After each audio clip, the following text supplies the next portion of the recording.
안녕하세요. 저는 얼마 전에 이혼한 40살의 여성입니다. 흔히들 40이면 불혹의 나이라고 하죠. 혹시 여러분은 불혹의 정확한 뜻을 아시나요? 불혹이란 세상의 일에 정신이 빼앗겨 갈팡질팡하거나 판단을 흐리는 일이 없게 된다는 의미라고 해요. 사실 저는 이런 불혹의 참뜻을 30대 후반이 돼서야 처음 알았는데 그 당시만 해도 과연 내가 세상에 갈팡질팡하지 않고 유혹이나 주변의 말에 흔들리지 않고 굳건해지는 날이 올 수 있을까 싶었어요. 왜냐면 저는 아주 어릴 때부터 남의 말에 아주 잘 흔들리고 거절하지 못했거든요. 돌이켜보면 그동안 내 생각과 내 고집은 하나도 부리지 않고 좋은 게 좋은 것이라는 생각으로 남의 말을 아주 잘 들으며 살아왔던 것 같아요. 그런데 40, 불혹의 나이가 되고 이혼하게 되면서 전 남의 말에 휘둘리지 않고 내면적으로 좀 더 단단해지고 성장한 것 같아요. 그저 유순하게만 살아왔던 제가 왜 이렇게 변하게 되었는지 지금부터 저의 이혼 이야기를 해보려고 해요. 저의 남편은 치과의사였어요. 흔히 남편이 치과의사라고 하면 잘 살 것으로 생각하지만 저는 그러지 못했어요. 왜냐하면 남편이 치과에서 돈을 벌면 그 돈이 모두 다 시댁으로 들어갔거든요. 그래서 정작 저는 경제적으로 넉넉하지 못하게 살았어요. 왜 남편의 돈이 다 시댁으로 갈 수밖에 없었는지 설명해드리면 일단 시부모님은 대학교 앞에서 감자탕 가게를 운영하셨는데 장사가 거의 안 되었어요. 처음에는 어느 정도 매출이 나왔어요. 사실 돈이 없는 대학생들에게 감자탕은 든든한 밥 한 끼가 되기도 하고 근사한 술안주가 되기도 하잖아요.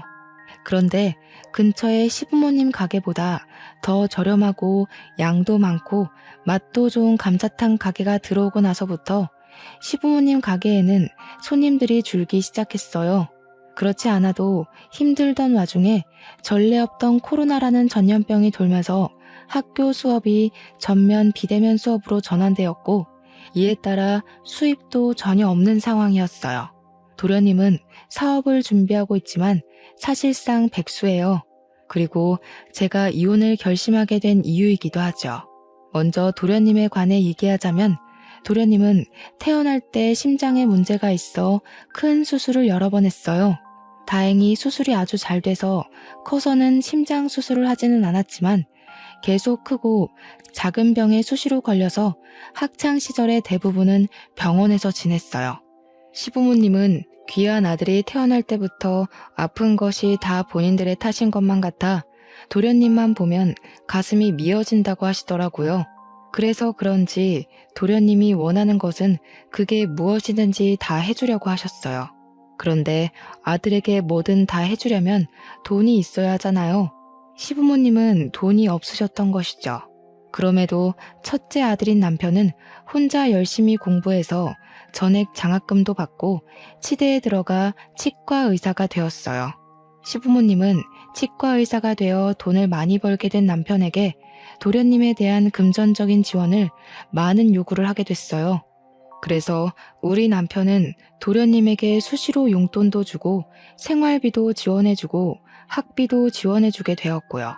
남편 역시 항상 아픈 본인의 동생 도련님이 매우 안타까웠거든요.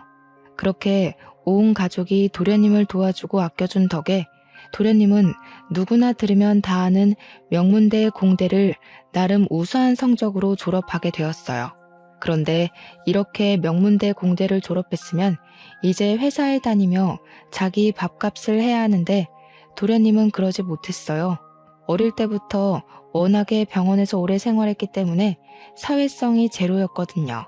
솔직히 학교는 성적만 잘 나오면 큰 문제가 되지 않으니 사회성이 제로여도 별 문제가 없었어요. 그런데 회사는 그게 아니잖아요. 회사는 나만 잘한다고 되는 것이 아니라 팀원들과 함께 일을 해야 하고 상사와도 잘 조율하며 지내야 하잖아요. 도련님이 일은 나름 잘하는 것 같았는데 사람과의 관계에서 너무 큰 스트레스를 받게 되었어요. 그 결과 3개월 만에 첫 회사를 때려치웠다고 해요. 몇 개월간 백수 생활을 하다가 두 번째 회사에 입사했으나 거기서도 사람들과의 관계에 스트레스를 크게 받아 1년을 채우지 못하고 또 관두게 되었어요. 그 뒤로도 몇 군데 회사를 다니고 관두고를 반복하다가 도련님은 자신이 직접 사장이 되면 사람과의 스트레스가 없을 것이라는 생각이 들어 사업을 하기로 마음을 먹게 돼요. 처음에는 부모님이 음식점을 하시니 자신도 음식과 관련된 사업을 하면 잘할 수 있을 것으로 생각해서 대학교 앞에 치킨집을 열었어요. 초반은 학생들이 많이 찾아줘서 나름대로 장사가 잘 되었다고 해요. 그런데 근처에 프랜차이즈 치킨집이 들어서면서 망했고요. 이후 너무 답답한 마음에 사주를 보러 갔는데 무속인이 물과 잘 맞는다고 물 관련 장사를 하면 잘 된다는 소리를 듣고 카페를 열었어요. 그런데 전국적으로 카페가 우후죽순으로 생겨나면서 특별한 특징이 없고 매우 평범했던 도련님의 카페에 손님이 줄기 시작하더니 또 망했어요. 이렇게 두 번의 사업을 시작하고 망하면서 드는 비용은 다 남편의 돈으로 해결했어요. 이렇게 남편은 도련님의 대학교 학비에서부터 두 번의 사업 창업과 실패에 대한 비용까지 다 부담하게 되어 정작 본인의 결혼에는 쓸 돈이 없게 되었어요. 그 덕에 우리는 본의 아니게 스몰 웨딩으로 진행되었어요. 그렇지만 저는 그래도 좋았어요. 남편을 너무 사랑했고 저도 경제적으로 여유롭지는 않아서 차라리 소규모로 진행하는 편이 더 마음이 편하고 좋았거든요. 이렇게 우리가 결혼한 후에는 도련님이 학원에 문제집이나 도서를 납품하는 사업을 또 했어요. 한동안은 꽤 잘 되는 것처럼 보였어요. 드디어 자리를 잡나 싶더니 코로나가 확산으로 인해 휴원되는 학원이 늘면서 납품이 어려워졌어요. 결국 또 빚만 엄청 지고 망하게 되었어요. 이때 진 빚 또한 저희 남편의 돈으로 해결했어요. 어찌되었든 남편 본인이 열심히 일해서 번 돈으로 도련님한테 주겠다는데 저는 할 말이 없었어요. 그동안은 남편 치과가 잘 돼서 도련님한테 지원해 주어도 아이가 없는 우리 둘이 사는데 큰 문제가 되지는 않았거든요. 그런데 코로나가 확산하며 사람들이 치과에 오지 않게 되자 자연스레 치과의 매출이 줄기 시작했어요. 이제 우리도 경제적으로 어려운데 이 와중에 도련님은 마스크 사업을 하겠다고 아주 당연하게 남편에게 돈을 요구하는 것이 아니겠어요. 이 소리를 듣고 저는 속으로 도련님이 무슨 사업을 해도 쫄딱 망하는데 이제 사업 그만하고 나이도 있으니 일단 공장 같은 데라도 가서 스스로 돈을 벌어야 한다고 생각했어요. 그런데 이 말을 차마 할 수가 없었어요. 왜냐하면 남편은 정말 똑똑했고 계산이 빠른 사람이었거든요.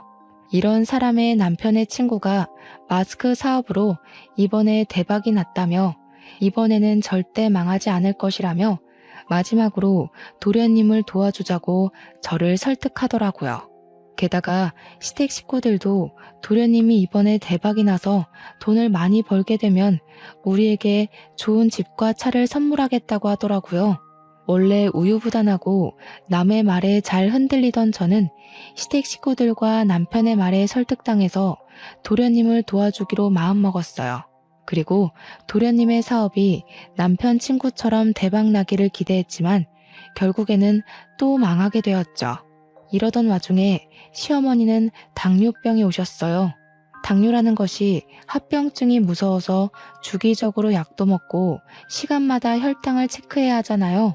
그런데 병원에 가실 때마다 시어머니가 저를 부르시더라고요. 그리고선 꼭 지갑을 두고 왔다. 갑자기 화장실이 너무 급하다. 친구에게서 급한 전화가 왔다는 빤히 보이는 핑계를 대시며 제가 병원비를 내도록 하셨어요. 저는 이렇게 매번 우리 집이 시어머니의 병원비를 부담하는 것이 너무 싫었어요. 솔직히 남편 치과도 매우 힘들었거든요. 그래서 저도 아르바이트를 구하려 했으나 코로나로 인해 워낙 불경기라 있던 사람들도 다 잘리는 마당에 저같이 경력이 오래 단절된 아줌마를 채용해준다는 곳이 아무 데도 없었어요.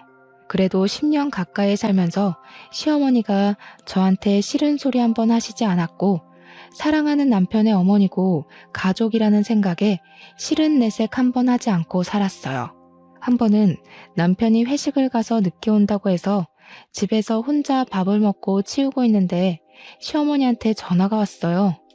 지금 도련님이 너무 불안해하고 식은땀이 나고 심장이 빨리 뛰어서 죽을 것 같다는데 시아버지는 잠깐 일이 있어서 밖에 계셔서 시어머니 혼자 도련님 데리고 병원에 못 가겠으니 같이 가자고 하시더라고요. 저는 깜짝 놀라 바로 시댁으로 가 도련님과 시어머니를 모시고 응급실로 갔어요. 응급실에서는 검사하더니 공황장애라고 진단을 내렸어요. 그리고 꾸준히 약을 먹고 치료를 해야 한다며 다음날 오후로 외래 진료를 잡아주었어요. 그런데 병원비를 계산하려는데 시어머니도 도련님도 지갑을 가져오지 않은 것이에요. 둘 다 워낙 정신이 없던 상황이라 그런가 보다 싶어 일단 남편 카드로 60만 원의 병원비를 냈어요.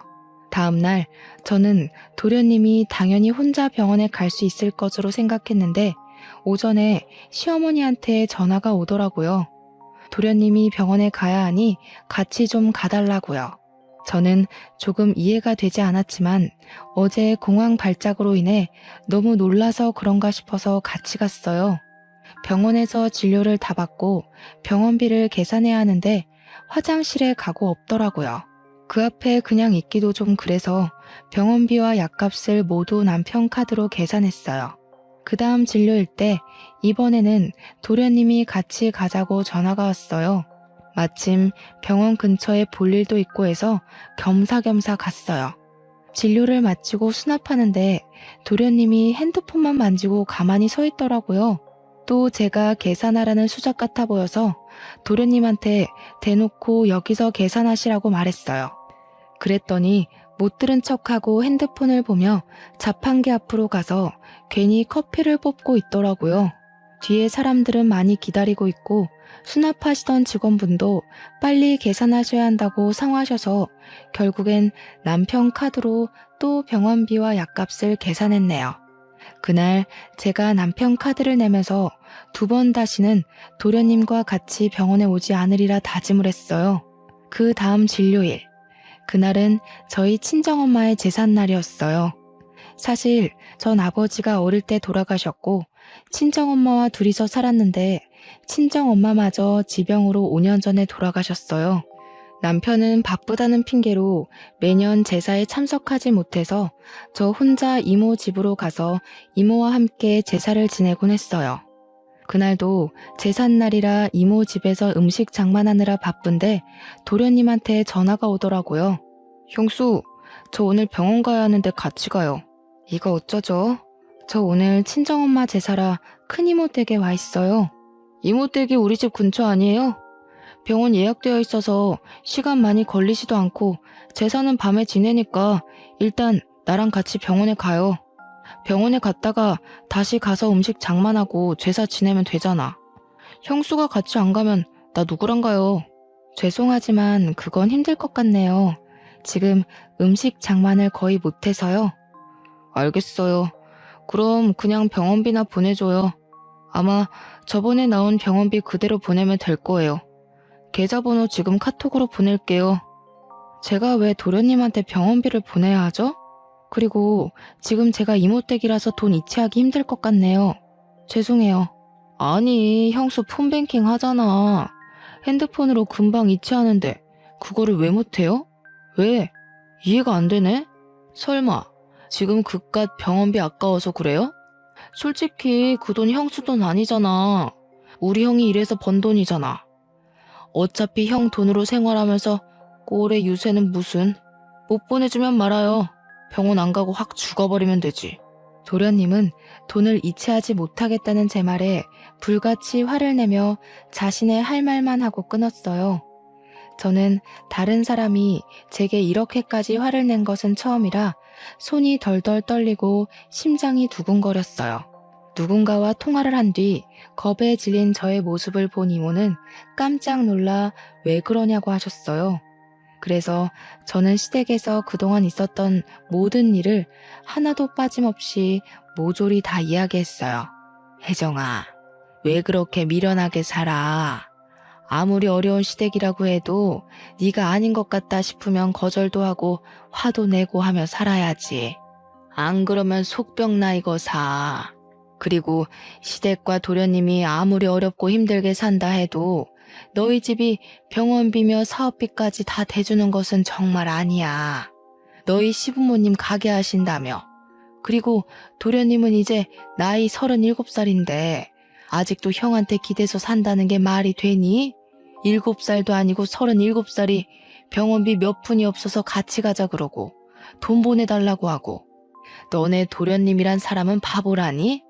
아니, 너나 네 남편이 로또에 당첨돼서 평생 놀고 먹고 살 만큼 돈이 있으면 도련님이라는 그 바보 등신한테 돈을 매번 갖다 줘도 아무 문제가 없어. 근데 그러지 않잖아. 게다가 지금 너네도 매우 힘들다면서. 안 그래도 남편이 한 달 벌어 한 달 겨우 먹고 사는 마당에 무슨 도련님 병원비에 사업하는 비용까지 내주느냐고. 이모는 제가 결혼 후 살아온 이야기를 듣고 나선 열변을 토하시며 저와 남편의 행동을 매우 답답해하시며 화를 내셨어요. 이모는 혜정이 네가 정말 잘 살기를 바라는 마음에서 하는 소리니까 내가 화냈다고 서운하게 생각하지는 말아줘. 그런데 시댁 병원비에 도련님 사업비 내는 문제는 더는 이렇게 하지 않겠다고 확실히 얘기해. 알겠지? 그런데 어차피 그 돈 다 남편이 번 돈이기도 하고 제가 그 돈에 대해서 이래라 저래라 얘기할 권한은 없잖아요. 그리고 그 말에서 남편이랑 싸우고 이혼하자고 하면 어떡해 해요. 내 나이가 이제 적은 나이도 아닌데. 그래, 그 돈 남편이 번 돈이긴 하지. 그런데 너희는 남남이 아니고 부부야. 좋은 일도 힘든 일도 함께 해야 하고 경제적인 것도 함께 해야 해. 그래야 진정한 부부지. 그리고 남편이 지금 밖에 나가서 돈을 벌기는 하지만 그렇다고 네가 집에서 마냥 놀기만 하니? 그건 아니잖아. 그렇죠. 저도 집안일 하는데 그건 헛수고로 알고 있고 남편은 가족에게 돈을 쓰는 걸 당연하게 생각하더라고요. 자기 가족 무시하냐고 화만 내고. 너도 남편이 밖에서 돈을 잘 벌어오도록 매일 아침밥 차려주고 청소와 빨래와 같은 집안일에 신경 쓰지 않고 바깥일에만 집중할 수 있도록 너도 잘 내조를 하잖아. 그렇게 집안에서 너의 본분을 다하며 네 생각을 이야기했는데 남편이나 시댁에서 네 이야기를 들어주기는커녕 도리어 화를 낸다? 그러면 너도 이 사람들과의 인연은 여기까지인가 보다 생각하고 이혼해. 좀 당당하게 좀 살아 이거사. 네가 이렇게 시부모랑 남편한테 쩔쩔매고 사는 거 엄마가 하늘에서 보면 얼마나 속상하시겠니? 이모가 엄마 이야기를 하시는데 순간 눈물이 뚝뚝 떨어졌어요. 이모는 너무 착하고 여린 네가 잘 살아야 하는데 답답하게 사는 것 같아 속상한 마음에 말이 세게 나왔다고 미안하다고 하시더라고요. 그래도 이모의 말은 잊지 말고 명심하라고 신신당부를 하셨어요. 이모의 말씀을 들으며 그동안 내가 얼마나 미련하게 살아왔는지 느낄 수 있었고 이제는 이렇게 살지 말아야겠다고 다짐을 했어요. 이모 앞에서 어린아이처럼 울다가 겨우 진정이 되었는데 시어머니한테 전화가 왔어요. 너는 말이야, 지금 지호가 공황장애로 죽내사내 하는데 병원을 같이 가주지는 못할 망정 어떻게 돈을 안 보내주니? 그러다가 애 잘못되면 네가 책임질 거니? 어머니, 죄송하지만 지금 제가 친정엄마 제사 준비 중이라서요. 아직 음식 장만을 거의 못해서 바빠요. 제가 시어머니와 통화하는 것을 보더니 이모가 한숨을 푹 쉬시며 제 핸드폰을 가져가셨어요. 안녕하세요. 저 혜정이 이모 되는 사람입니다. 아, 네. 안녕하세요. 지금 며느리랑 통화해야 하니 좀 바꿔주시겠어요? 그런데 제가 아까부터 상황을 지켜보니 혜정이 도련님이 좀 아프신 것 같던데 혜정이가 도련님의 보호자도 아니고 엄마도 아닌데 왜 자꾸 혜정이한테 같이 병원에 가자 돈을 달라고 하시는지 모르겠네요. 사돈이 잘 모르시는 것 같아서 말씀드리는데 도련님이라는 사람은 사돈의 아들이지 제 조카 혜정이의 아들이 아니에요. 지금 말 다 하셨어요? 걔한테 무슨 소리를 어떻게 들었는지는 모르겠지만 가족끼리 병원에 같이 가기도 하고 힘들면 병원비도 좀 지원받고 그러고 사는 거 아니겠어요? 네, 가족인데 물론 서로서로 도와가며 잘 살아야죠. 그런데 문제는 지금 도련님이라는 분은 한 번도 혜정이나 혜정이 남편에게 도움이 된 적 없었잖아요. 대학 학비에서부터 사업으로 생긴 빚, 병원비까지 다 지원을 받으면서 남편에게 고마워한 적 한 번이라도 있으세요? 있으시냐고요? 아니, 이 여자가 왜 남의 가정에 이래라 저래라 훈수질이야? 남의 가정이라뇨? 저의 조카 가정입니다. 저도 훈수 둘 자격 충분히 있어요. 그리고 사돈, 제가 한마디만 더 하겠는데 도련님의 병원비는 본인이 직접 해결하던가 아니면 사돈이 해결하세요. 안 그래도 힘든 조카 집에 더는 손 벌리지 마시고요. 아시겠어요? 이모는 제가 그동안 하고 싶었던 모든 말을 저 대신 시원하게 해주시고 전화를 끊으셨어요. 저는 그동안 묵은 채증이 내려가는 것처럼 좋긴 했지만 한편으로는 앞으로 시어머니 얼굴을 어떻게 볼지 걱정이 되었어요. 그런데 이모는 시어머니와 통화 후 고개를 갸우뚱거리시더라고요. 그런데 내가 왜 너희 시어머니 목소리를 어디서 들어본 것 같지? 내 결혼식 때 보고 대화를 나눠서 알지 않을까요? 아니야. 나 너 결혼식 때 못 갔잖아. 그때 너희 이모부 해외 출장 중이라서 나 해외에 있어서 못 갔어. 그래서 축의금만 두둑이 보냈잖아. 그러네요. 그럼 이모와 저희 시어머니는 한 번도 뵌 적도 말한 적도 없었네요. 그럼 다른 누군가와 헷갈린 게 아니에요? 아니야. 분명히 어디선가 이 말투, 이 목소리 들었어. 아, 너 시어머니 이름이 혹시 이금자 맞니? 이모가 시어머니 이름을 어떻게 아세요? 나 원참 어이가 없어서 이렇게들 운명이었나 보다. 충격 먹지 말고 잘 들으렴. 사실 신혼 시절 때 네 이모부가 한번 바람을 피웠어. 그때 이모부가 바람 핀 것을 알고 이모부 상간녀랑 정말 징글맞도록 싸웠어. 당연히 그랬지. 나는 네 이모부를 정말 사랑해서 결혼까지 했는데 그런 이모부가 다른 년이랑 바람이 났다고 하니 내 눈이 안 뒤집히겠니? 네? 이모부가 바람을 폈었다고요? 그래. 그래서 내가 아주 그 상간녀랑 머리털 붙잡고 대판 싸웠단다. 그때 확 이혼해버릴까도 했는데 그 당시 이혼녀라는 딱지가 큰 흠이 되던 시절이기도 했고 내가 이모부를 더 좋아해서 다시는 상간녀를 만나지 않겠다는 각서를 쓰고 계속 살게 됐지. 나중에 알고 보니까 그 상간녀는 찢어지게 가난한 집안 딸이었고 음식점을 하는 남편도 있었다더라. 그런데 음식점도 잘 안 되고 남편과도 사이가 그다지 좋지 않았었나 봐. 그래서 대기업에 다니는 네 이모부 꿰어서 팔자 좀 펴보려고 일부러 접근한 요새 말로 말하면 꽃뱀이었더라고. 근데 그때 그 상간녀가 바로 이금자, 너희 시어머니야. 네? 그럼 이모부의 상간녀가 바로 저희 시어머니셨다고요? 그런데 그 상간녀의 남편이 있었다면서요. 그럼 시어머니가 시아버지랑 결혼하고 나서 이모부랑 불륜을 저지른 거예요? 그럼 시아버지도 이 상황을 아세요? 그때 너희 시아버지는 망해가는 음식점 살리겠다고 고군분투하느라 아마 몰랐을 거야. 아니, 자기 남편은 먹고 살겠다고 그리 용을 쓰는데 마누라라는 사람은 도와주지는 못할 망정 돈 많은 남자 꿰어서 재혼할 생각을 했다는 게 말이 되니? 게다가 말하는 것이며 행동이 어찌나 무식하던지. 아무튼 그때 정말 이금자라는 여자한테 아주 학을 뗐다. 어떻게 세상에 이런 일이 있을 수가 있어요? 이래서 정말 사람 일은 한치 앞도 모른다고들 하나 봐요. 혜정아, 내가 방금 든 생각인데 이 일은 너만 알고 있어. 그러다가 나중에 네가 이제는 정말 이혼을 해야겠다 싶을 때 그때 크게 터트려서 써먹으렴.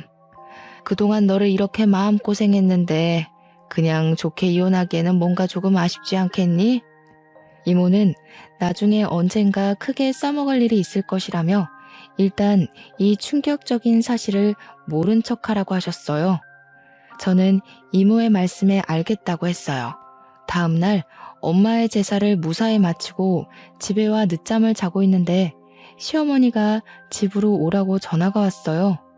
전날 이모와 대화하며 더는 답답하게 살지 말아야겠다고 다짐은 했지만 어디 사람 본성이 어디 가나요. 전날의 패기는 다시 다 잊은 채 시댁에 떨리는 마음으로 갔어요. 시댁에 도착하니 시어머니가 도끼 눈을 뜨고 저를 쳐다보았어요. 야, 너네 이모한테 무슨 얘기를 어떻게 했길래 우리 집을 욕먹게 만들어? 그깟 병원비 얼마나 한다고?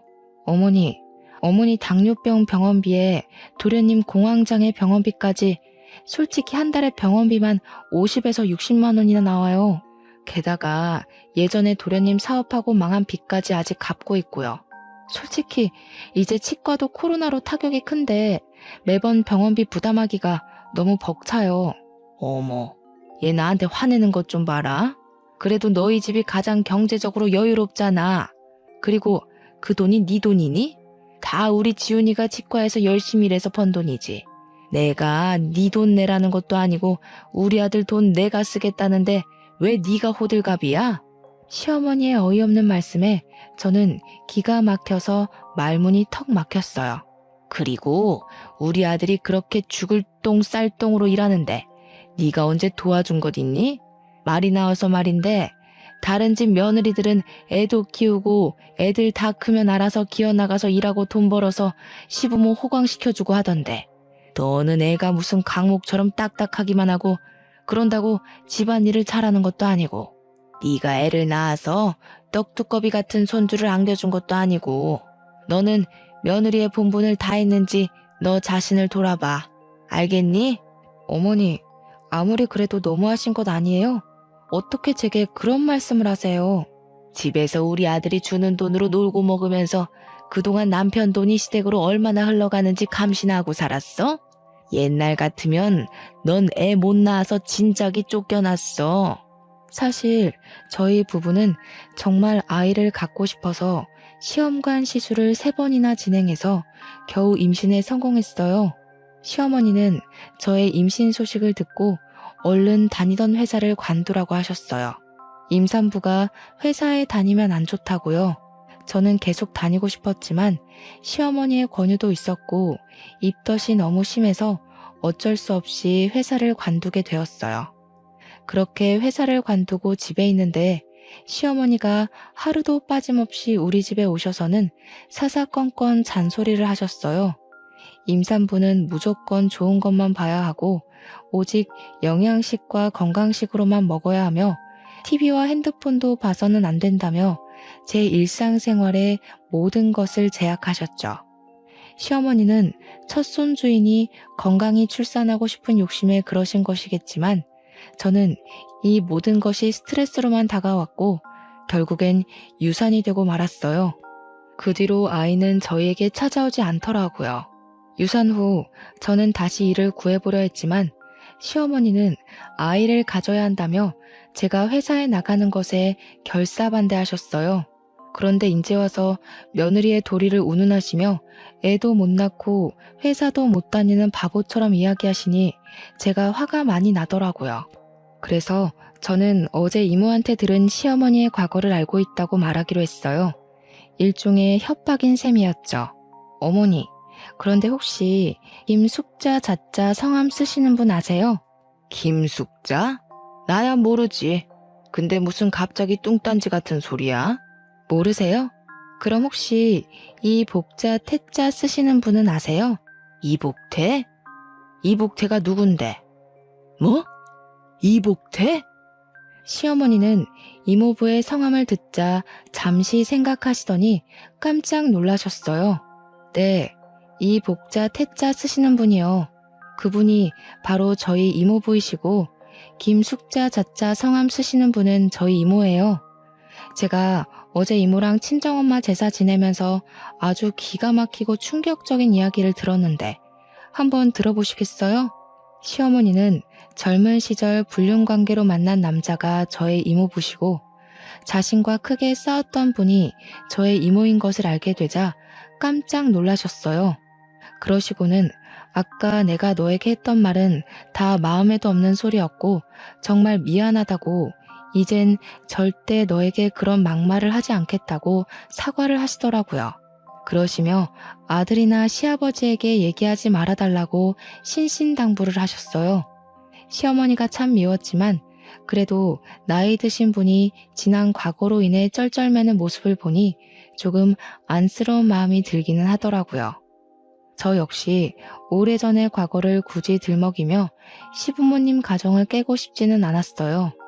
그래서 이 사실에 대해 입 다물고 있을 테니 다시는 도련님 병원비나 사업비 우리 집으로 청구하지 말라고 했어요. 이것만 지켜주신다면 저도 조용히 살 것이라고요. 시어머니와 이야기를 마친 뒤 며칠 동안은 시어머니나 도련님의 전화도 없고 아주 평온하게 지냈어요. 그렇게 한 달 정도인가 지났을까요? 도련님한테 전화가 오더라고요. 자기가 새로운 사업을 시작했는데 돈이 필요하다고 지원 좀 해달라고 하더라고요. 아주 당당하게 요구하길래 저는 시어머니께 듣지 못했냐고 이제는 도련님 사업비 우리한테 지원해달라는 소리 하지 말라고 이야기했어요.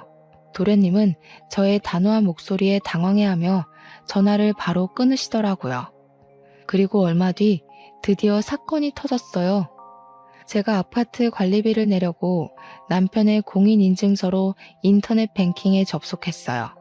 그런데 통장에 있어야 할 돈이 한 푼도 없는 것이에요. 남편이 담배를 피우는 것도 아니고 술을 마시기는 하지만 직원들 회식 때나 마시지 많이 마시지는 않거든요. 돈을 쓰는 곳이라고는 주유소가 전부인데 통장에 돈이 하나도 없다는 것이 이상해서 거래 내역을 조회해보니 시어머니와 도련님 앞으로 거액의 돈이 이체되었더라고요. 사실 남편은 해킹당할 위험이 크다며 폰뱅킹을 하지 않아요. 그래서 이체를 하려면 매번 은행에 직접 가야 하거나 제가 가지고 있는 공인인증서로 인터넷 뱅킹을 해야 했죠. 그런데 치과 일로 매번 바빠서 은행에는 잘 못 가고 공인인증서는 항상 제 금고에 있었는데 금고 비밀번호도 모르는 남편이 무슨 수로 어떻게 이체를 했나 싶어서 남편에게 전화했어요. 알고 보니 시어머니는 제가 자신의 과거 불륜 사실을 알게 되자 저한테 돈 달라고 하지는 못하고 남편에게 돈을 달라고 하셨다고 해요. 그래서 남편이 자신이 바쁘니 직접 못하고 집사람한테 공인인증서가 있으니 집사람한테 이야기하라고 했지만 시어머니는 며느리한테 이야기하기 좀 눈치 보인다며 직접 돈을 달라고 했대요. 그러면서 도련님과 시어머니가 치과에 찾아가 일하던 남편을 데리고 은행에 갔대요. 은행에서 남편이 본인의 핸드폰에 폰뱅킹을 설치하게 하여 본인들의 계좌에 쉽게 이체를 할 수 있게끔 했던 거였어요. 이런 사실을 알게 된 순간 이 집에 계속 있다가는 나는 영원히 호구의 마누라가 될 것 같다는 생각이 들었어요. 이렇게는 도무지 못 살겠다 싶어 이혼하기로 마음먹고 남편에게 퇴근 후 시댁으로 바로 오라고 했어요. 그리고 캐리어에 저의 옷과 화장품을 챙겼어요. 워낙 저 자신을 꾸밀 줄 모르고 살아서인지 챙겨야 할 짐도 거의 없더라고요. 저녁이 되어 시댁에 가니 시부모님과 도련님이 계시고 마치 남편도 퇴근하고 오더라고요. 도련님, 사업하신다고 저희 남편한테 가져가신 돈 다시 다 주세요. 어떻게 매번 사업하실 때마다 저희 남편한테 손을 벌리세요? 형수, 어떻게 말을 그렇게 해요? 나만 잘 살려고 그러나? 사업해서 잘 되면 형수도 좋은 거 아닌가? 그래, 지호한테 야박하게 그러지 마. 지호는 사업 여러 번 망하고 속이 속이겠어? 지 속도 새까맣게 타들어가겠지. 너는 그런 애한테 꼭 이렇게까지 해야겠어? 그리고 형수, 막말로 그 돈이 형수가 벌어서 만든 돈이에요? 우리 형 돈이에요. 형이 달라 그러면 내가 바로 어떻게든 돈을 만들어서 주겠지만 솔직히 형 돈이지 형수 돈이 아니지. 형수는 돈을 다시 달라고 할 자격이 없어요. 그래, 그건 지호 말이 맞아. 그깟 사업비 지호가 성공해서 갚으면 될 거 아니냐. 그리고 우리가 남이야? 가족이지. 가족이면 서로 어려울 때 돕고 도움받으면서 사는 거지. 안 그러냐? 난 또 뭐라고. 이깟 일로 바쁘고 피곤한 사람들 다 모아놨니? 이 얘기는 그만하고 다 모인 김에 오랜만에 같이 저녁이나 먹자.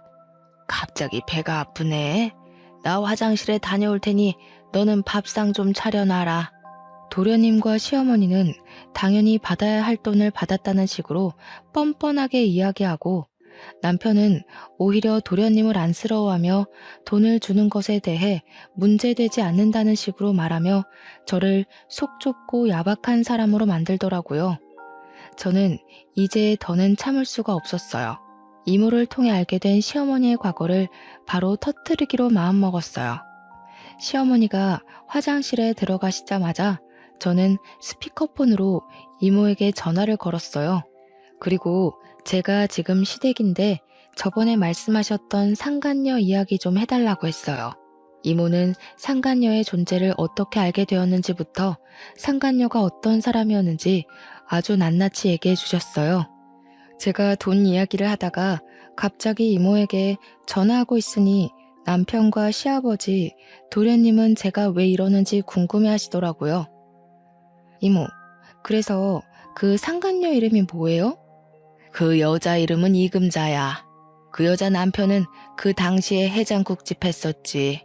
아마 그 이름이 지훈이네 해장국이었을 거야. 그 집 아들 이름 따서 지었다고 하더라고. 잠깐, 지훈이네 해장국? 이금자? 그럼 우리 집사람이 그쪽 남편과 바람이 났다는 말이요? 어머, 혜정이 시어머니가 이금자였어요? 몰랐네요. 그때 당시 이금자 남편은 망해가는 국밥집 살린다고 고생하며 있는데 이금자 그녀는 내 남편한테 꼬리치고 있던 사실 알고 그 남편도 참 불쌍하다 했는데 뭐 아무튼 그쪽 집안일은 알아서 잘 해결하시고 혜정아, 이모는 바빠서 끊는다. 시어머니의 충격적인 과거 불륜 사실이 들통난 순간 시아버지는 깊은 심호흡으로 화를 억지로 억누르고 계셨고 남편과 도련님도 충격으로 말을 잇지 못했어요. 야, 너는 내가 밥 준비하라는데 아직도 거실에 앉아 있어? 애가 왜 이렇게 굶뜨니? 빨리 와, 밥 차리게. 지금 밥이 문제야? 당신 도대체 행동거지를 어떻게 하고 산 거야? 아니, 이 사람이 노망이 났나? 애들 앞에서 이게 뭐 하는 짓이에요?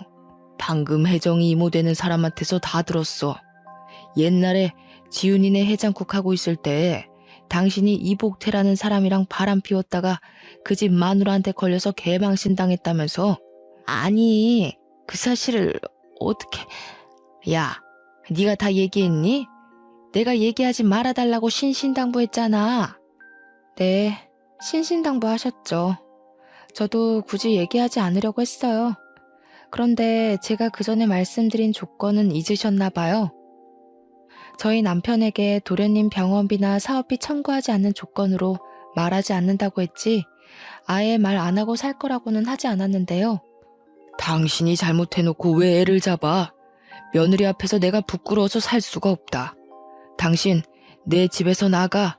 당장 나가. 시아버지, 화가 많이 나시겠지만 잠시 진정하시고 제 얘기 들어주세요. 제가 오늘 이렇게 이 자리에 다 모이라고 한 이유를 아직 말씀 못 드렸거든요.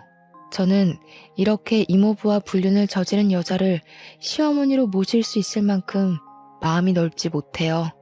그리고 도련님 사업비나 내주는 호구 남편의 마누라로 살 수 있을 만큼 경제적으로나 심적으로 여유롭지도 못하고요. 그래서 말인데 더는 이 집안에서 가족으로 살지 못하겠습니다. 저 이혼하겠습니다. 뭐? 이혼? 그런 이야기는 나랑 먼저 해야지. 갑자기 이혼하겠다고 하면 어떡해? 당신은 그동안 내가 시댁에 돈 나가는 것으로 뭐라고 하면 야박하다고 속 좁다고 뭐라고 하면서 내 편은 한 번도 안 들더라.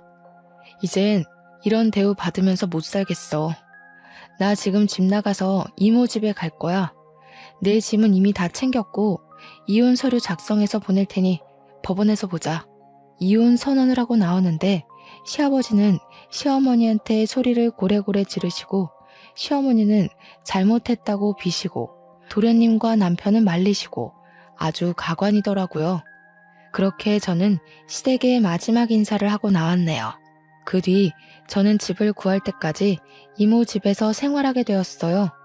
하루는 시어머니한테 전화가 오더라고요. 시어머니 본인의 과거는 잊고 다시 남편과 잘해보라고요. 이젠 정말 손 벌리지 않겠다고, 예전에 생각 없이 했던 말들도 다 미안하다고요. 그러면서 지호가 어릴 적부터 몸이 워낙 약해서 내가 오냐오냐 하고 키워서 버릇도 없고 끈기도 없다며 지호 대신해서도 사과한다고 하시더라고요. 저는 그런 시어머니께 도련님이 그 나이 먹도록 혼자서 뭐하지 못하게 된 건 다 시어머니 탓이라고 하며 그동안 하고 싶었던 이야기들 다 질렀어요. 그리고 이미 전 이혼하기로 했고 저의 이 결정 번복하지 않겠다고 분명히 저의 뜻을 밝혔어요. 잠시 뒤에는 남편에게도 전화가 왔어요. 이제 다시는 도련님이나 어머니한테 돈을 주지 않겠다고 각서라도 쓰겠다고 하며 집으로 들어오라고 설득하더라고요. 예전 같았으면 남편의 설득에 홀라당 넘어갔겠지만 시댁에서 당한 지 10여 년이 되어가니 이제 남편의 그 어떤 말도 믿지 못하겠더라고요. 그래서 남편에게 원래 늘 그래왔듯 딱하고 안쓰러운 동생과 시어머니 평생 뒷바라지나 하면서 살라고, 그렇지만 나는 호구의 마누라로 살지는 못하겠으니 우린 이혼이라고 확실히 못 박아두었네요. 그리고 며칠 뒤 법원에서 이혼 도장을 찍고 저의 짧지는 않았던 결혼 생활을 마치게 되었어요. 사실 아빠가 일찍 돌아가셔서 혼자 힘들게 저를 키우는 엄마를 보면서 저는 절대 남편과 사별하거나 이혼하지 않고 남편과 함께 평생 행복하게 살아야겠다고 생각했어요. 그래서 남편과 시댁이 제게 부당한 것을 요구해도 저는 제 의견 하나 표현하지 못한 채 바보처럼 끌려다니며 살아왔던 것 같아요. 원래부터 제 성격이 그렇기도 했고요. 그런데 이렇게 답답한 성격이었던 제가 이혼이라는 과정을 겪고 부록의 나이가 되어보니 이젠 아닌 건 아니라고 말할 수 있게 되었고, 예전보다는 남들의 눈치 보는 것 없이 내면적으로 단단하게 변한 것 같아요. 사실 이혼하고 나서 한 회사에 들어가게 되었는데 이혼녀라는 딱지가 있고 경력이 단절된 나이 많은 제가 과연 잘할 수 있을까 걱정이 너무 많았어요. 제가 워낙 눈치도 빠르고 순간 집중력이 좋아 업무는 빨리 익히는 편이지만 사람들과의 관계는 정말 어려웠거든요. 결혼 전 회사 다닐 때는 사람들한테 이리 치이고 저리 치이며 스트레스를 정말 많이 받았던 것 같아요. 그런데 이제는 회사에서 사람들과 관계를 맺을 때 한결 마음에 여유가 있는 기분이에요. 때로는 제가 정말 남들의 말에 휘둘리지 않고 흔들리지 않는 진짜 부록이 된 것 같아 저 스스로가 기특하기까지 해요. 흐르는 나이는 막을 수 없으니 이런 저도 순식간에 쉰이 되겠죠. 쉰은 지천명의 나이, 하늘의 명을 깨닫는 나이라고 해요. 평생 흔들리고 넘어질 것 같은 제가 부록의 나이를 지나 단단해진 것처럼 저의 지천명의 나이에는 하늘의 뜻을 알고 지혜롭게 사는 제가 되도록 부단히 노력해야겠다는 생각이 드네요. 그래서 하늘 어딘가에서 저를 보고 있을 친정엄마를 먼 훗날 다시 배웠을 때 엄마에게 잘 살았다고 칭찬받는 딸이 되고 싶네요. 저의 이혼 이야기를 하고 나니 저보다 젊은 나이에 혼자가 되어서 힘들게 저를 키우셨을 엄마가 사무치게 그립네요. 엄마의 자랑스러운 딸이 되기 위해서 열심히 그리고 더 야무지게 이 세상을 살아내리라 다짐을 하며 저의 기나긴 이야기를 마칩니다. 들어주셔서 감사합니다.